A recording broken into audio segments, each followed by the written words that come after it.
Thanks for joining us. You may have heard already about the ballot question that you'll be seeing in November or whenever it is you vote this fall that would allow the state auditor to conduct a full audit of the state legislature. Well, here to give us an update on how things are going with that ballot question is its chief sponsor, State Auditor Diana DiZoglio. Madam Auditor, welcome. Great to be back, John. Thanks for having me. It's good to have you here.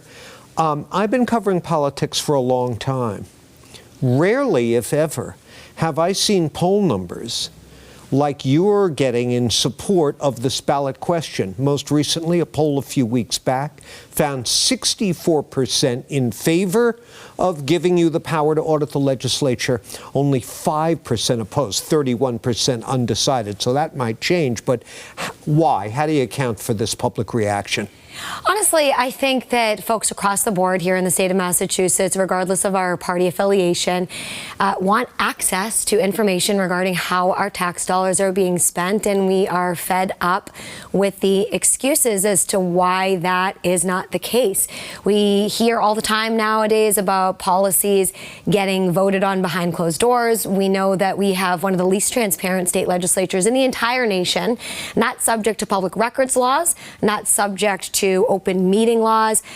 Bills were able to get passed in the middle of the night with no recorded roll call votes. That is not the Massachusetts that we know and love. And we need to do better by working families who pay their taxes into the system to make sure that our tax dollars are protected. Folks are fed up with the excuses and they're ready for change. Is it really in your purview to audit some of the issues you just raised? I mean, you're supposed to conduct performance audits.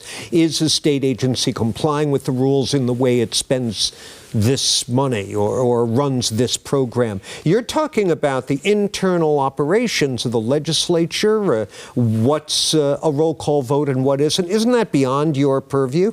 What is under our purview is to be able to look at, like you said, the processes and the procedures that are occurring in the legislature and to look at the financials as well. And we have to follow a very strict set of guidelines according to our generally accepted government auditing standards, GAGAS for short, which is set by the Government Accountability Office at the federal level. And by following their process, which we're required to do by law and a very strict set of standards, we are able to look at processes, procedures, and overall financials. We are able to look at the rules and, the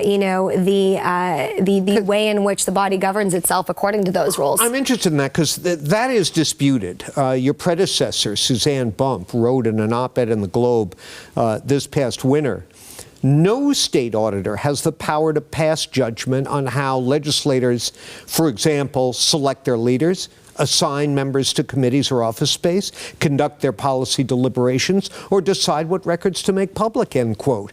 You're saying the opposite. Well, the former auditor was welcome to her opinion. She did what she wanted to do when she was the state auditor. I campaigned on a platform of bringing the work of the auditor's office to the next level and opening up Beacon Hill. The voters decided to support that platform. I am now your state auditor, and I'm doing what other state auditors do, John. Actually, I was speaking with the Connecticut state auditor recently, who audits the state legislature there so often that it's such a matter of just practice and matter of routine that it barely even makes the press when those audits get done. So this is actually something that was always done. And anyone who says that it wasn't done before, is actually gaslighting the general public, because we have 117 previous audits that our office has found that have been conducted of the state legislature since the inception of the auditor's office in 1849, demonstrating clear precedent. We're just trying to start doing our jobs again. It's unfortunate it wasn't being done in accordance with the law previously.